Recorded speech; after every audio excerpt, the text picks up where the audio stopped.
Family Culture with Luke and Susie.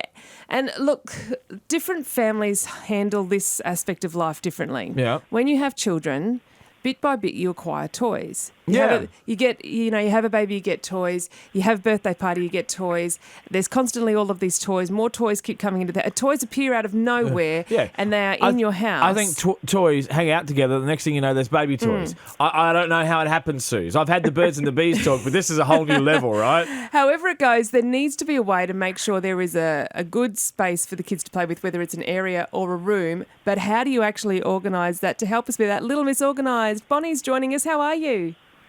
Good. How are you guys? Yeah, good. Excellent. Toys. Yeah. Look, they breed overnight. You just shut the cupboard and you wake up and there's more. I just don't know how it does it. It's amazing. It really is. And like I'd understand if it was there was mummy toy and daddy toy and the baby toy look just like the mummy toy and the daddy toy, but it's a whole different species. And it's usually on the floor and sharp.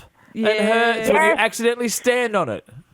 Oh, yes. Middle of the night Lego moment. We love it, don't we? Or you get up in the middle of the night with a cricket bat because you think there's someone who's an invader in your house and it turns out just to be a short-circuiting one of those electrical toys. Oh, I tell you what, I have had that so many times and it freaks you out, doesn't it? Yeah, absolutely does.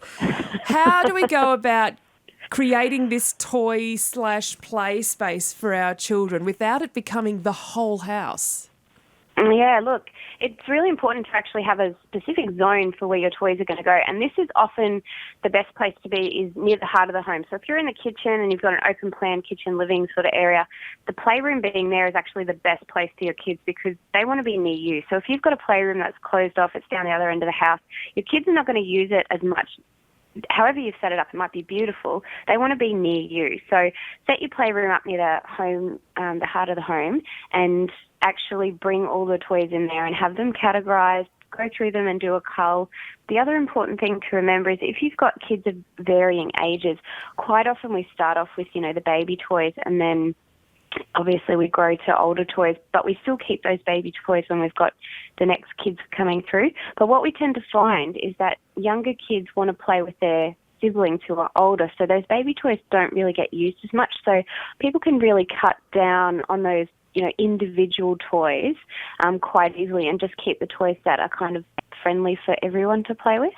Ah, okay. So keeping age specific, because that's the thing, isn't it? We kind of forget what's there. If it's not organised, we forget what toys are even in there, and suddenly you go back and you find a blankie and a. Well, this is like we talked recently about the pantry, Suze. Yeah. And this to me is the toy section is like the pantry. You go through and organise it and you go, yeah, great, everything's categorised. And then the next 3 days later, there's stuff that you realise is just useless and it's not there. Where did it come from?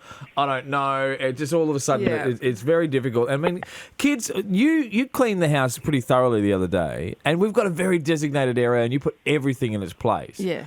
And then last night we stood in the kitchen area, which is sort of, you could see the kids' toy area.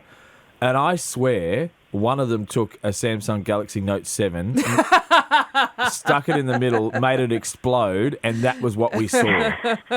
I swear. It feels like it. It feels like it, Bonnie. Keeping it organised, how involved are your children in keeping their own play area clean? Look, I've got a son who's nearly 2 and my daughter's 7 months, so she's not very involved at all. But my 2-year-old, he's actually really good, and he's been good since about 12 months on.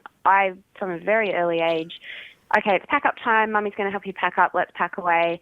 Can you put this in the box for me when he was old enough to walk or crawl or whatever? And kids just naturally are interested and curious in what you're doing, so they're going to learn the best from watching and copying mum and dad.